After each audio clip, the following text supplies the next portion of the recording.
Join Cycling has a Lanterne Rouge plan that hundreds of viewers are doing to great effect. You can try it out for 1 month completely free, no credit card required. It doesn't matter what your fitness level is, what your availability is, Join Cycling has something for everyone. The final stage of Criterium du Dauphiné finishing on the Plateau du Mont-Cenis, 133 km long, another short mountain stage, a few hills beforehand, and it progressively goes upwards up to nearly 2100 meters. It's a 10k 7% climb before a 5 kilometer plateau, and it's the final race for Romain Bardet, getting the Guard of Honor. Wasn't able to take a stage win this week, unfortunately. He didn't make the breakaway, but why Uno-X pacing? Why is Mathieu off the front with 58 k's to go when coverage started? And indeed, as Magnus Cort and Andreas Leknesson pacing in front of Tobias Howland Johannesson, why are they doing UAE's work controlling the race? The answer became clear when you saw who was in the breakaway. Ivan Romeo of Movistar, but most importantly his teammate, Enric Mas, who's about 10th on GC, and he was threatening the 5th place on GC of Tobias Howland Johannesson. There's also Van Gils, Koos, Barry Pantra, Lenny Martinez, Foss, Bruno Armirel, a lot of good climbers in the breakaways, the sort of one you would expect on this stage, Ben Healy. But Van der Poel's Fuga de la Fuga nearly comes a cropper, and to be honest, this ends his stage here, where he nearly crashes on a dry, wet corner.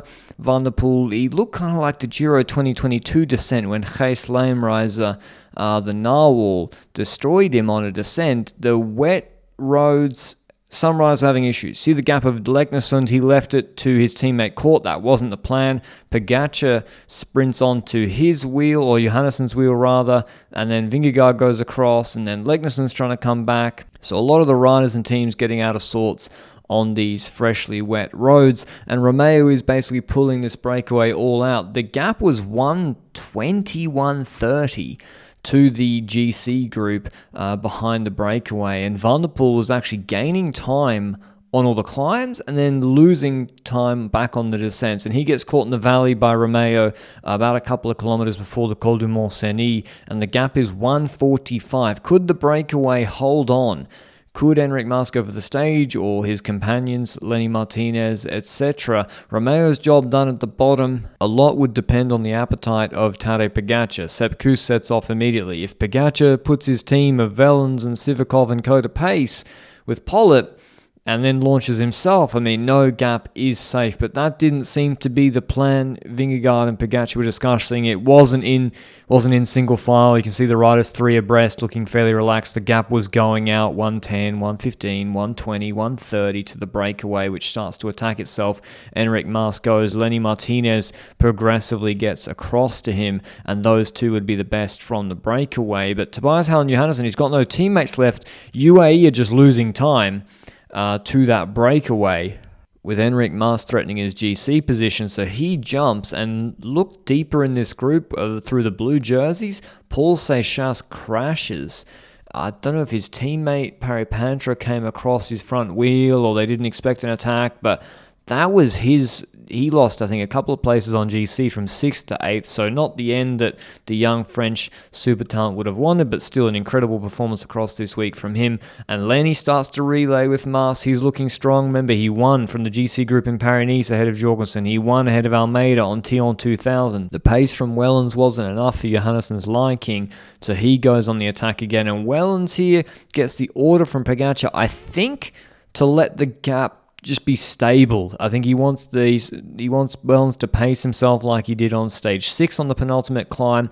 Rodriguez comes back, and then with that slowing, Remco goes on the attack himself to the right-hand side. Vingegaard in the wheel. Pogačar responds comfortably as well. Wellens is done for the day, and Lipovic is the man on a gap.